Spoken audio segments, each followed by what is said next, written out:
제가 여기에 있습니다. 제가 여기에 있습니다. 이런 제목으로 같이 은혜를 나누면서 이 시간에도 우리 모두의 기도 제목으로 삼고 오늘 이 말씀 붙들고 기도하다가 함께 응답받는 그리고 기도의 능력을 경험하는 오늘 밤 될 수 있기를 주의 이름으로 축복합니다. 우리 오른손을 들고 빛이 있으라 세 사람만 그렇게 한번 해보겠습니다. 자, 좀 어두운 것 같아요. 몸과 마음이. 자, 우리 성령의 빛, 은혜의 빛, 축복의 빛, 빛이 있으라. 가정에서도 시작. 빛이 있으라, 빛이 있으라, 빛이 있으라. 네, 여러분에게 은혜와 축복의 빛이 환히 비춰지는 귀한 밤 될 수 있기를 다시 한번 축복합니다. 여러분의 사진 하나 보여드릴게요. 오프라 윈프리. 감사에 대한 이야기를 하면서 이 사람을 빼놓을 수 없을 것 같아요. 여러분이 아시죠? 이 사람의 과거는 사생아예요. 성폭행을 당했어요. 친척한테. 미혼모예요. 마약을 했습니다. 그 이후에도 약물 중독으로 시달렸습니다. 몇 번이나 자살 시도를 했습니다.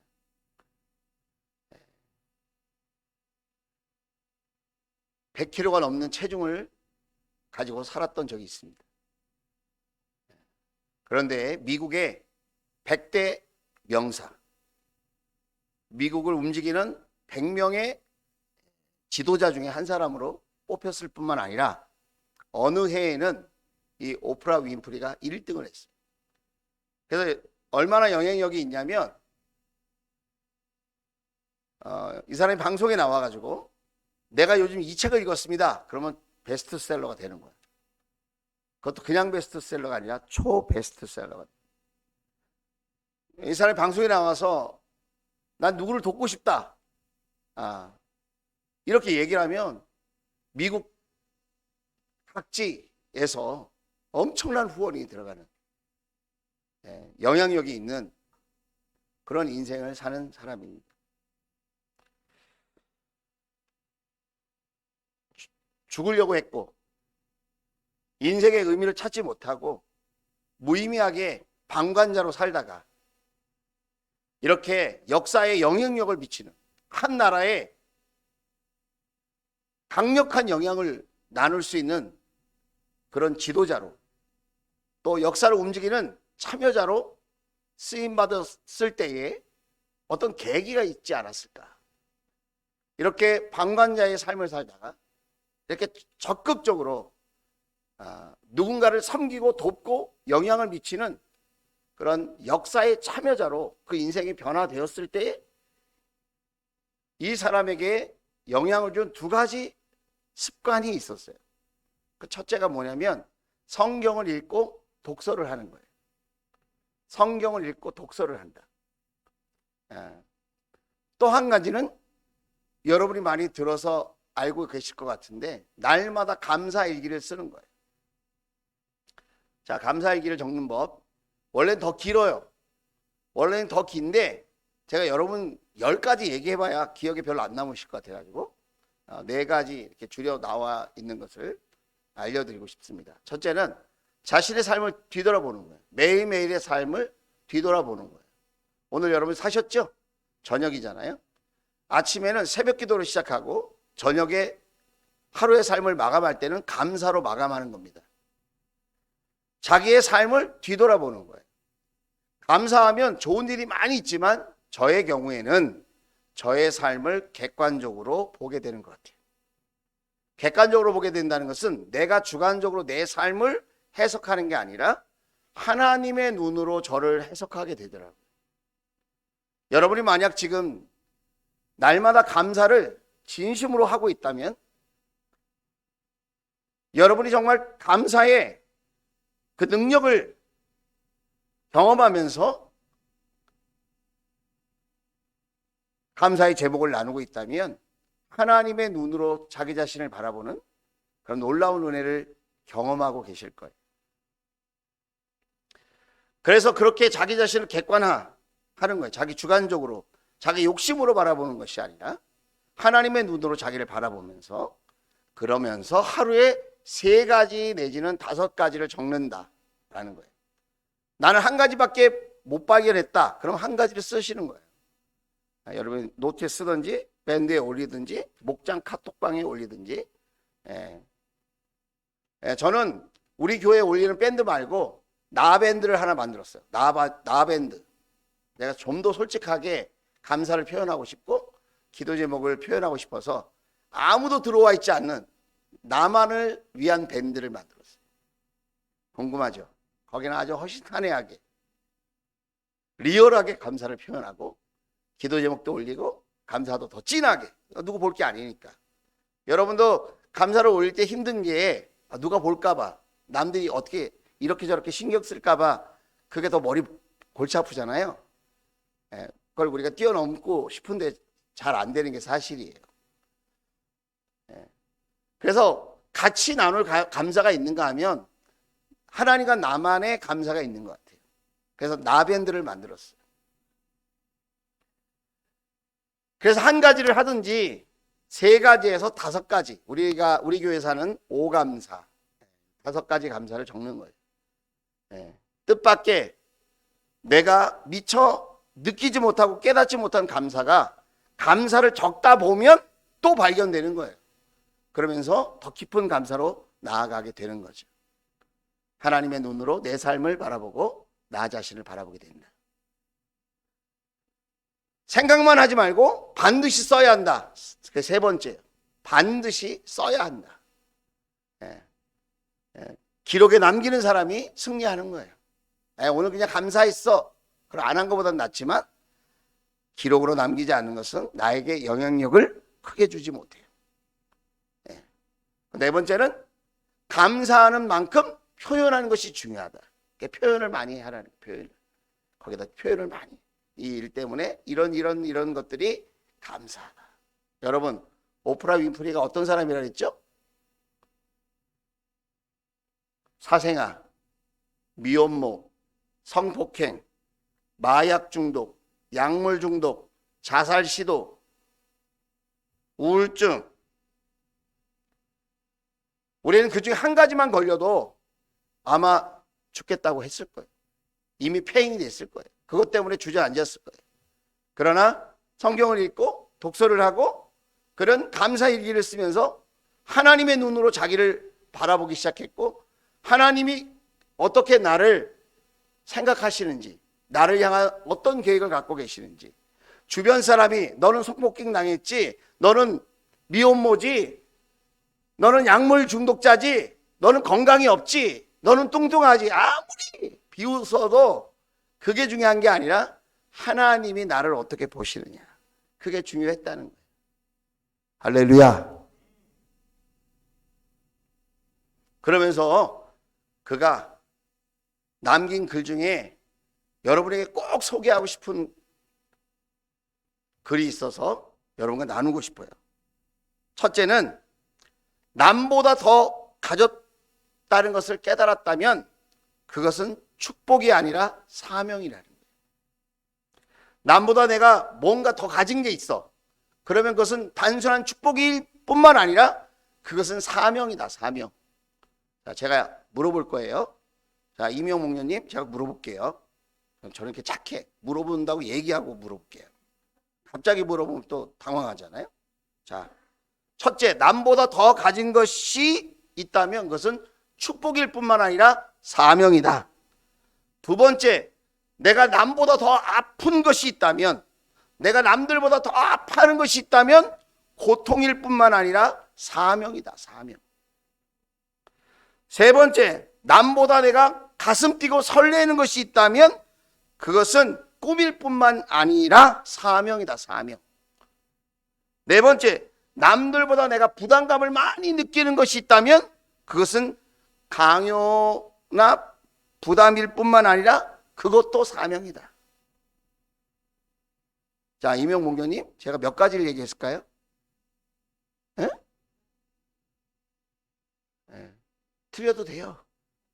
4가지. 4가지를 얘기했어요. 남보다 더 많이 가진 것이 있다. 그러면 하나님께서 그걸 남을 도우라고 주신 축복이라는 거예요. 나만 잘 먹고 잘 사는 게 아니라 내가 남들보다 부유한 것이 있다면 다른 사람을 도우라고 하는 사명이라는 거예요. 사명. 몸과 마음이 아프다. 내가 몸과 마음이 아프다. 그것은 단순한 고통이고 슬픔이고 괴로움일 뿐만 아니라 나처럼 나보다 더 아파하는 사람을 위로하고 도우라고 하는 사명이다. 가슴 뛰고 나를 흥분시키고 나를 기쁘게 하는 꿈이 있다면 그 꿈도 나누어야 할 사명이다. 내가 거룩한 부담감을 느낀다면 단순한 부담감일 뿐만 아니라 그것은 기도하라고 하는 사명이다. 사명.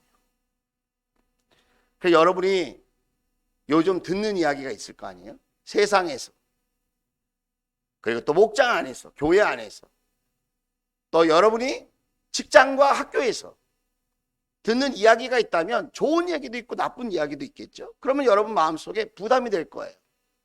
왜 이런 일이 있지? 왜 이런 일이 생겼지? 왜 저 사람 저렇지? 왜 이 사람 이렇지?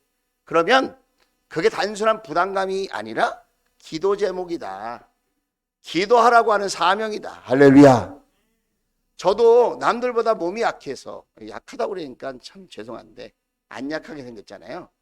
그러니까 몸이 약해서 제가 병원을 많이 다니고 약을 먹는단 말이에요. 그러니까 제가 이렇게 아프면 하나님 왜 난 몸이 이렇게 아플까요? 왜 나는 이렇게 약을 계속 먹어야 될까요? 왜 나는 이렇게 병원에 주기적으로 가서 제 몸을 이렇게 체크하면서 이렇게 피곤하고 고단하게, 왜 나는 이렇게 살아야 될까? 이렇게 아프면서. 단순히 질병이, 그런 건강의 연약함이 고통일 뿐만 아니라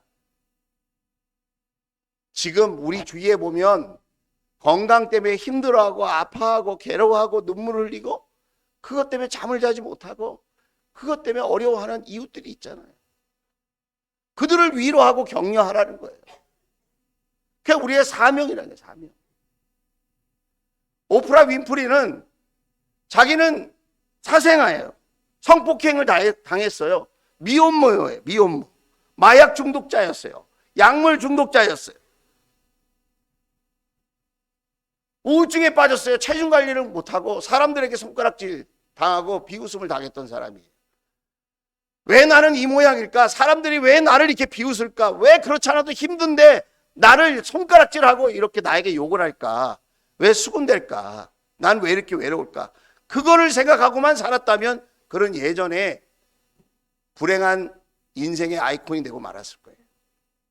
그런데 그는 그것을 감사의 길을 쓰면서 성경을 읽으면서 위대한 믿음의 사람들, 역경을 극복한 사람들의 이야기를 읽으면서 그는 자신의 삶의 모든 아픔과 경험을 사명으로 바꿔냈다. 할렐루야.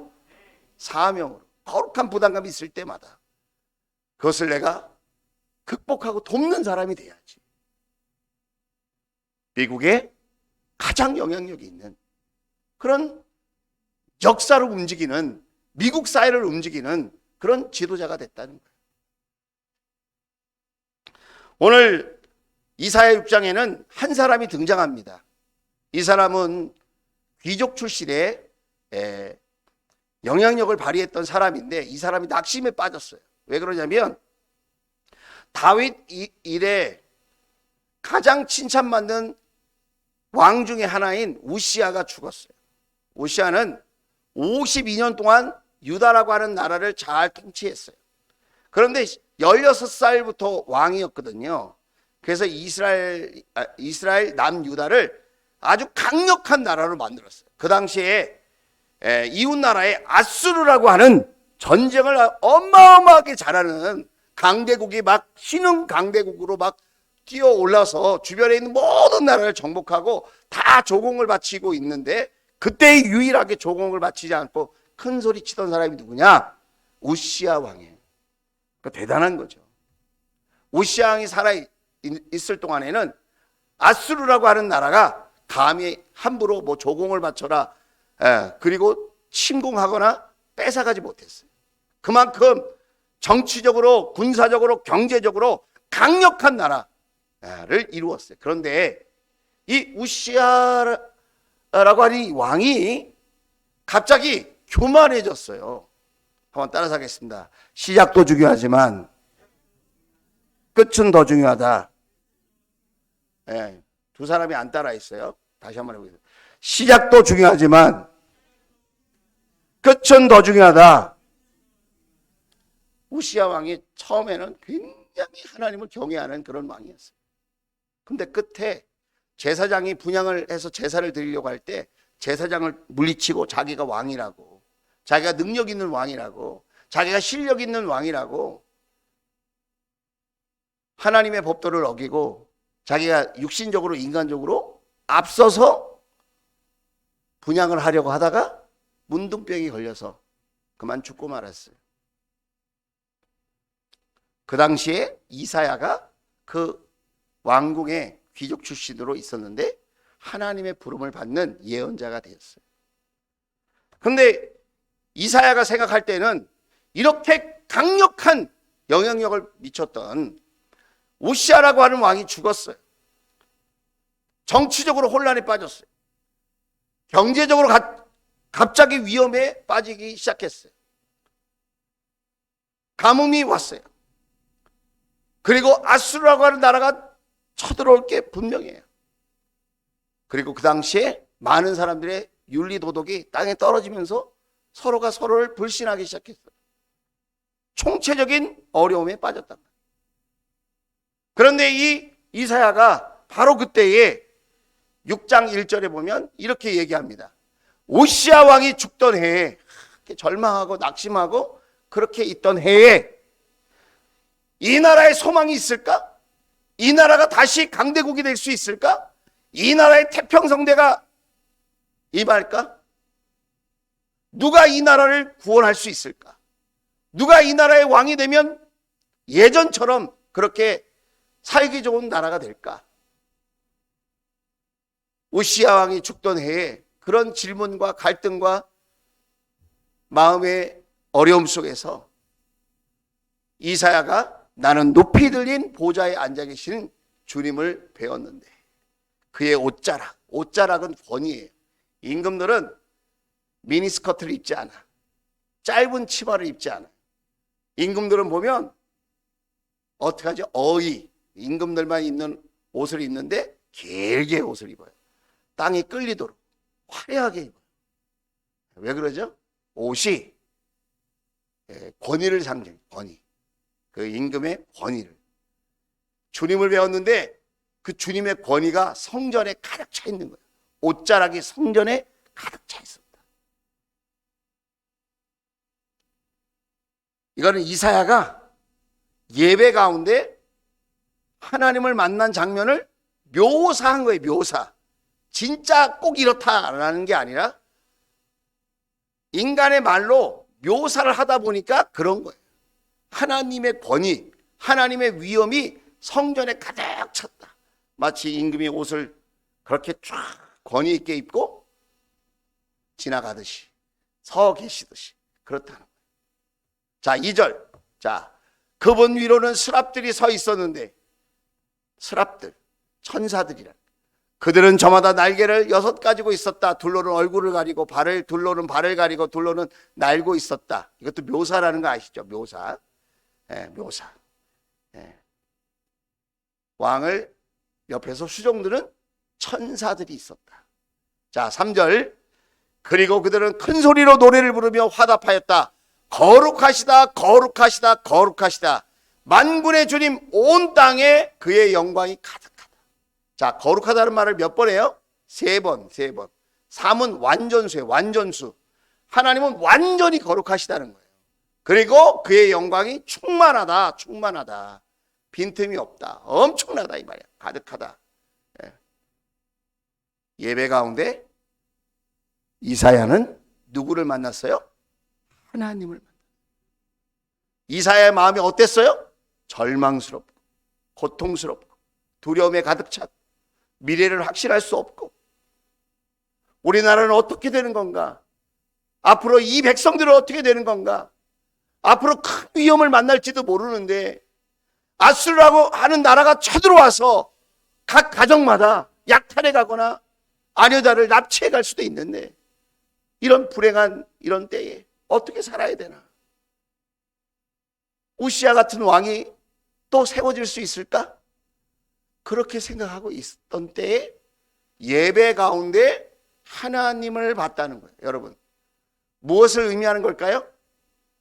육신의 왕을 찾고 육신의 능력자를 찾고 육신으로 세상적으로 현실적으로 실력 있는 위대한 왕을 찾지만 하나님은 이사야에게 말씀하시는 거예요. 저와 여러분에게도 말씀하시는 거예요.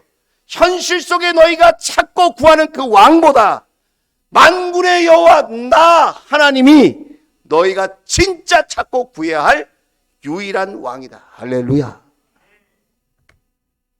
우리 마음이 지금 불안할 수도 있겠어요. 위드 코로나인데 왜 이렇게 지금 어려워지지? 좀 괜찮아져야 되는 거 아니야?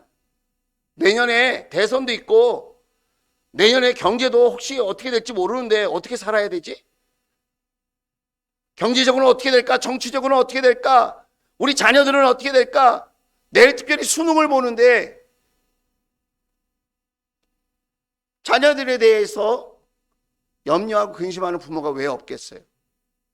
그런 인간적인 마음 다 하나님이 아신다. 할렐루야. 그런데 중요한 건 뭐예요? 만왕의 왕이신 하나님을 만나는 거예요. 만왕의 왕이신 하나님을 경험하는 거다.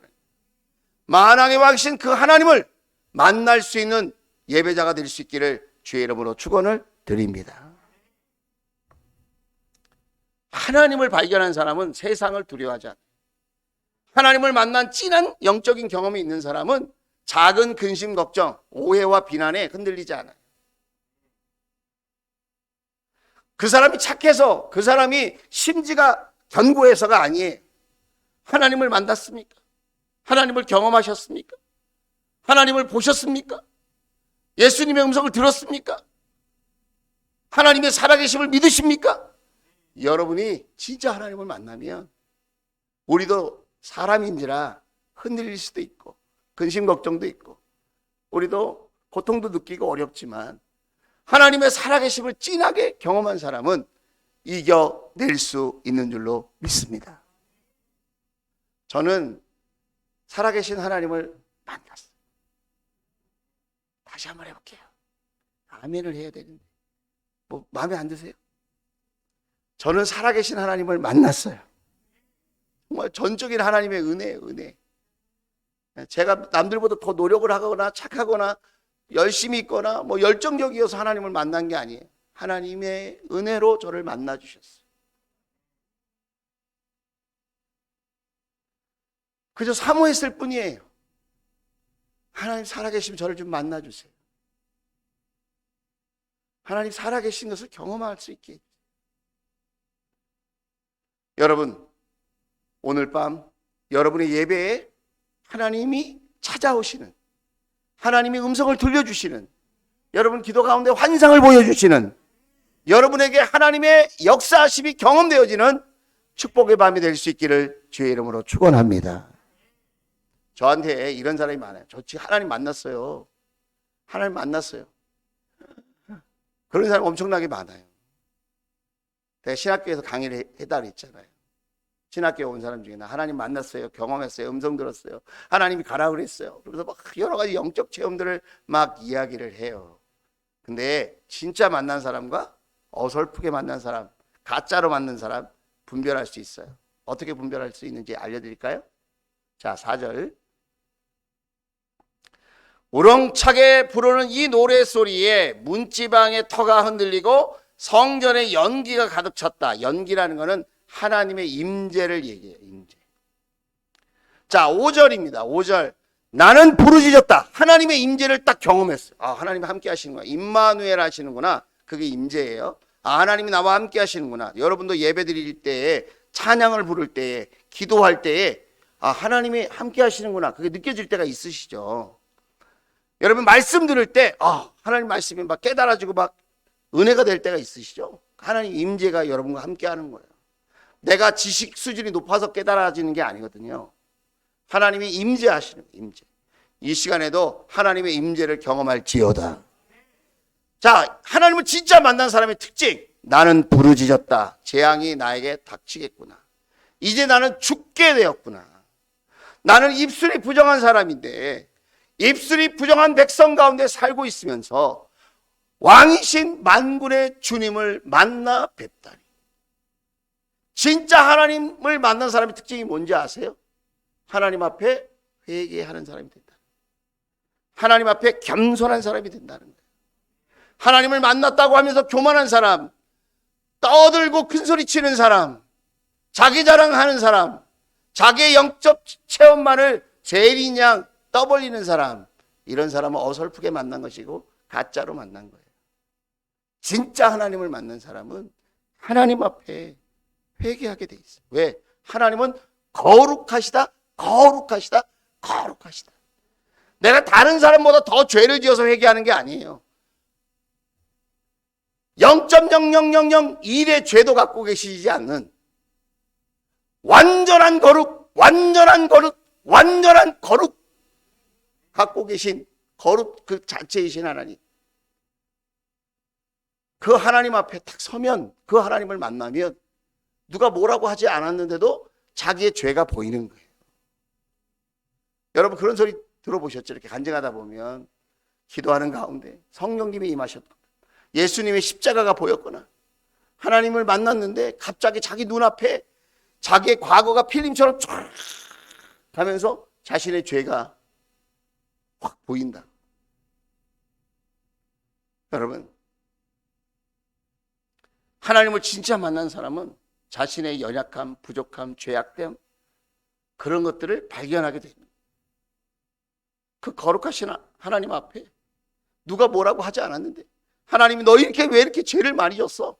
이렇게 말씀하시지 않았는데 그 거룩한 하나님 앞에 딱 서면 내가 스스로 죄인인 것을 깨닫게 되어져요. 그래서 진짜 하나님을 만난 사람은 겸손하려고 노력해요. 사람이기 때문에 완전하지 않지만 겸손하려고. 그리고 정말 하나님을 만난 사람은 자기의 영광, 자기의 자랑을 드러내야 할 때 이러면 안 되지. 그리고 하나님께 영광을 돌리는 사람이 되는 거예요. 내가 아닙니다. 하나님이십니다. 성경에도 보면 그런 사람들이 많이 나오거든요. 모세가 출애굽기 3장에 보면 하나님을 만납니다. 하나님 만나. 같이 한번 읽어볼까요? 시작. 하나님이 또 말씀하셨다. 나는 너의 조상의 하나님, 곧 아브라함의 하나님, 이삭의 하나님, 야곱의 하나님이다. 모세는 하나님을 뵙기가 두려워서 얼굴을 가렸다. 거룩하신 하나님 앞에 자기 자신이 탁 드러나니까 가리게 되는 거예요. 모세는 떨기나무 앞에서 자신의 죄악됨, 연약함, 부패함을 발견하게 되었다는 거예요. 여러분 신약에서 한 사람만 볼까요? 시몬 베드로. 누가복음 5장 8절이에요. 자, 누가복음 5장 8절. 자, 같이 한번 읽어볼게요. 시작. 시몬 베드로가 이것을 보고 예수의 무릎 앞에 엎드려서 말하였다. 주님, 나에게서 떠나 주십시오. 나는 죄인입니다. 지금 어느 순간에 이 이야기를 하고 있는 거예요?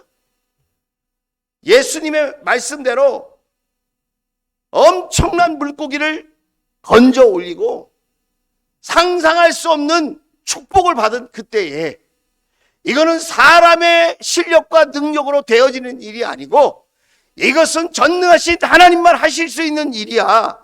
예수님 말씀에 순종했더니 이렇게 나를 축복하는구나. 예수님이야말로 하나님의 아들이겠구나 라고 하는 것을 깨닫고 은혜를 경험한 순간, 예수님을 하나님으로 경험하는 순간 나는 죄인이라고 고백하게 되었다. 진짜 만난 거예요. 진짜 하나님을 경험한 거예요.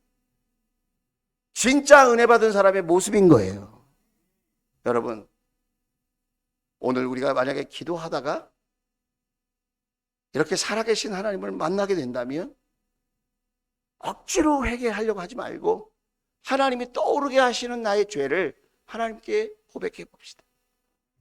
얼마나 우리의 영혼에 상쾌함이 찾아오는지, 얼마나 나의 내면이 정리가 되고 회복이 일어나는지. 모세는 하나님 앞에 자신의 연약함을 깨달을 때, 베드로는 예수님 앞에 자신의 죄의 인됨을 깨달을 때에 그는 사람을 낚는 어부가 되었고, 이스라엘 민족들의 고통을 하나님의 일꾼으로, 하나님의 종으로 쓰임받아 하나님의 위대한 구원을 이루어내는 복된 삶이 열려진 줄로 믿습니다. 우리도 열려지기를 주의 이름으로 축복합니다. 자, 이렇게 이사야는 진짜 하나님을 만났어요. 자, 그랬더니 이렇게 회개를 했더니 놀라운 일이 생겼어요. 그게 뭘까요? 회개하는 사람만이 누릴 수 있는 놀라운 축복. 그게 뭔지 아십니까? 자, 6절, 7절이에요. 같이 한번 읽어봅시다. 시작! 그때에 스랍들 가운데서 하나가 제단에서 타고 있는 숲을 부집게로 집어 손에 들고 나에게 날아와서 7절, 이것을 나의 입에 대며 말하였다. 이것이 너의 입술에 닿았으니 너의 악은 사라지고 너의 죄는 사해졌다. 할렐루야. 여러분, 사죄의 은총, 죄를 용서받는 기쁨이 얼마나 큰지 여러분 그 기쁨을 아십니까? 하나님께서 내 죄를 용서하셨다고 하는 그 사죄의 기쁨, 사죄의 확신, 용서의 기쁨, 용서받은 자만 알 수 있는.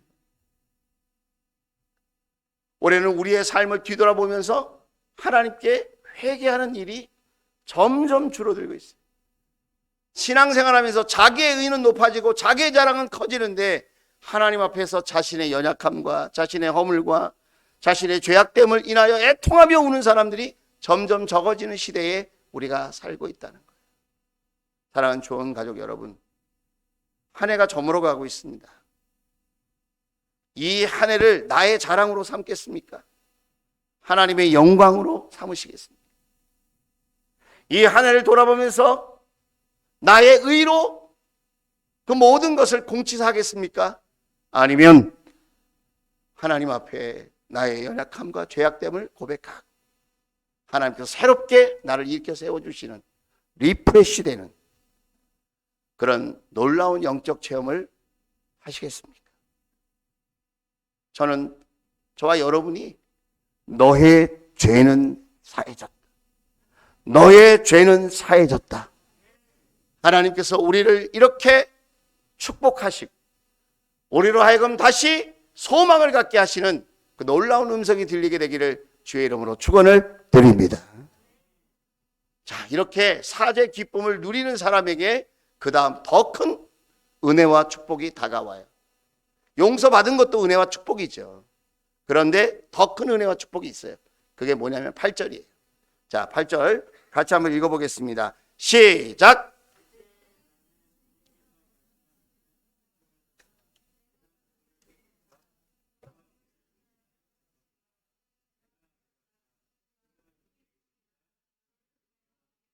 영적으로 혼탁한 사람들, 자기 방식대로 신앙생활을 하는 사람들, 자기의 의의에 도취된 사람들, 하나님의 자리에 자기를 놓고 자기에게 영광을 돌리는 많은 사람들, 그 사람들의 불행이 뭔지 아십니까?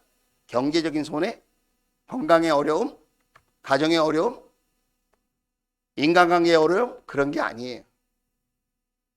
하나님의 음성이 들리지 않는다는 겁니다. 하나님의 음성이 들리지 않아요. 제 이야기를 하는 겁니다. 저도 제 마음이 어지럽고 복잡해지면 하나님의 음성이 들리지 않아요. 성경을 읽어도 감동이 없어요.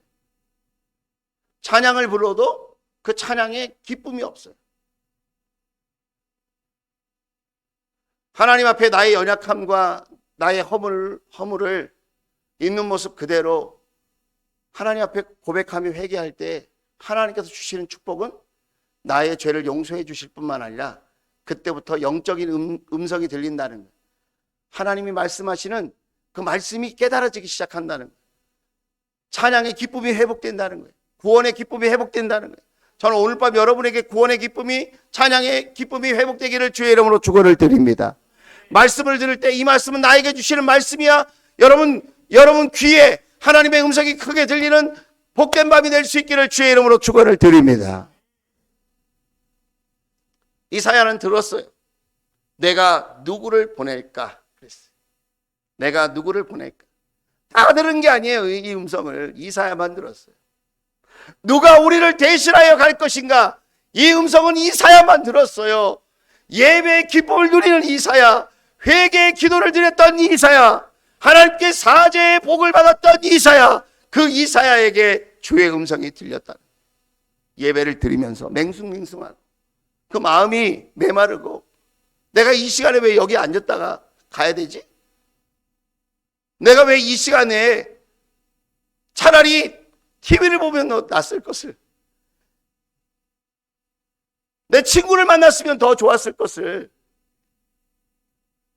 일찍 잠에 들었으면 더 좋았을 것을, 내가 왜 이렇게 예배를 드렸을까?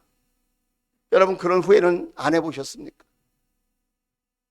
하나님의 음성이 들리지 않기 때문에.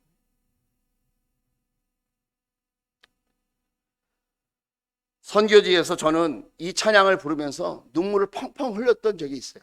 왜냐하면 이 가사에 정말 이거는 정말 하나님의 마음과 하나님의 음성을 들은 사람이 이 곡을 썼구나, 이 곡을 작사했구나.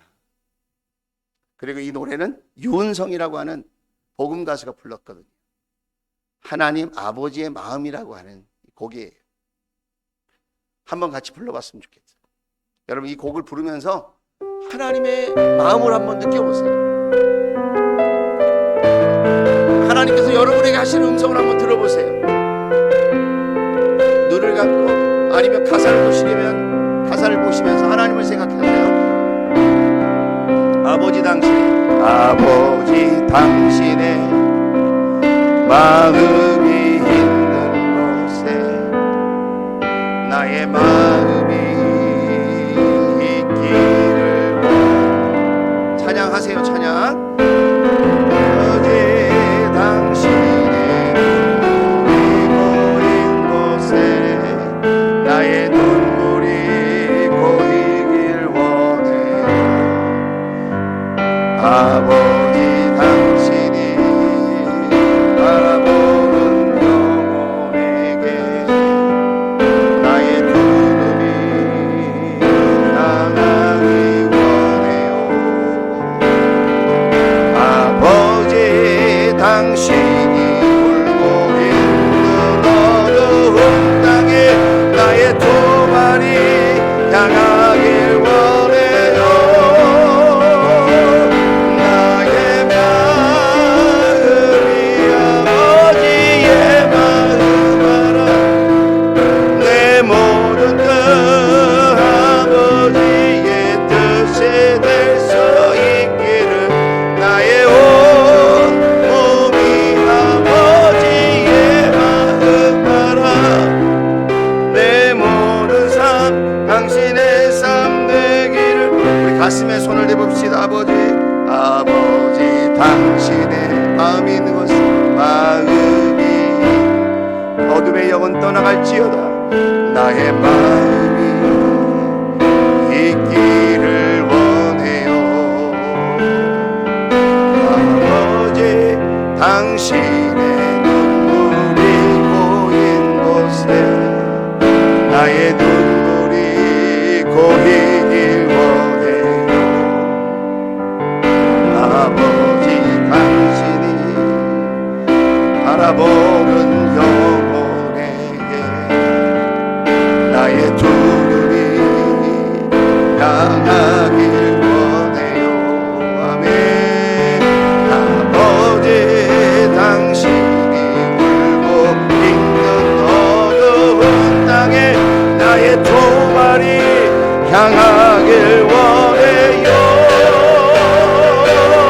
나의 마음이 아버지의 마음 알아.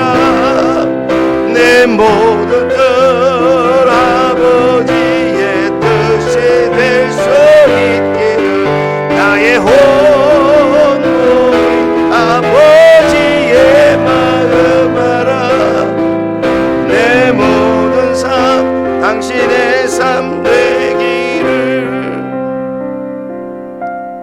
하나님의 음성, 하나님의 마음을 느끼고 듣고 경험한 사람이 이 가사를 썼다고 저는 확신합니다.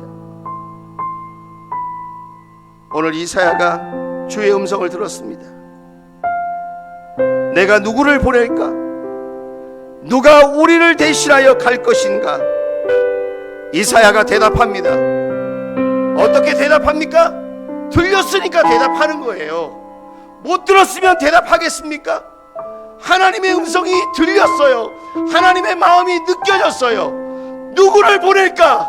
주원교회 사랑하는 성도들아, 내가 누구를 보낼까? 누가 우리를 대신하여 갈 것인가? 영혼들이 죽어가는데, 하나님이 만왕의 왕이신 걸 모르는데, 눈에 보이는 우상들에, 눈에 보이는 현상의 현실에 이리저리 방황하며 갈등하며 고민하며 하나님 곁을 떠나고 있는데, 내가 누구를 보낼까? 누가 우리를 대신하여 갈 것인가? 이사야가 대답합니다. 제가 여기에 있습니다. 저를 보내어 주십시오. 제가 하겠습니다. 여기 있단 말은 제가 하겠다는 거죠. 주님, 제가 할게요. 제가 세상의 사사로운 일에 얽매이지 않고, 눈에 보이는 우상에 흔들리지 않고, 세상 쾌락과 욕망에 휩싸이지 않고, 주님, 제가 할게요. 주님, 제가 갈게요. 진짜 예배를 드리는 사람, 진짜 그 마음으로 회개가 있는 사람, 그런 사람들에게는 사죄의 기쁨이 찾아오고 진짜 하나님의 음성을 듣게 된다. 저는 우리 주원 가족들이 종교 행위를 열심히 하는 열심 당원들이 아니라 정말 하나님을 만나고 하나님의 음성을 듣고 하나님 앞에 제가 여기 있습니다 믿음으로 고백하고 반응하는 하나님의 참된 아들, 딸들이 될 수 있기를 주의 이름으로 축원을 드립니다. 하나님 아버지의 마음이 있는 곳에 나의 마음이 있게 해주시고, 하나님 아버지의 뜻이 나의 뜻이 되게 해주시고, 내가 누구를 보낼까 말씀하실 때 제가 여기 있습니다 말할 수 있는 믿음의 사람 되게 해 주옵소서.